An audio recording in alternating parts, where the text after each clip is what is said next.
ادي وائل على طول بيقطع، ولكن ترجع مرة تانية لعمرو انور اللي بيفتح اللعبة حلوة. الوائل عمل استحواذ حلو وبيلعب كرة عرضية في منتهى الخطورة، ولكن بيطلع سمير وادي التسديدة وجول.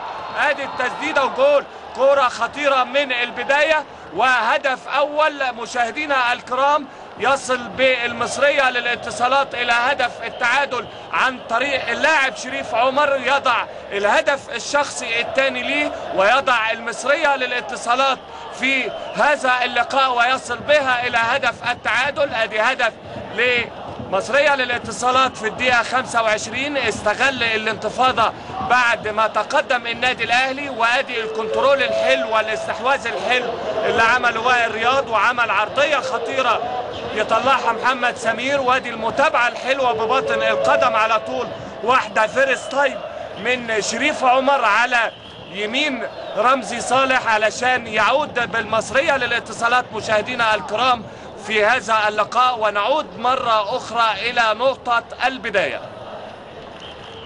1-1.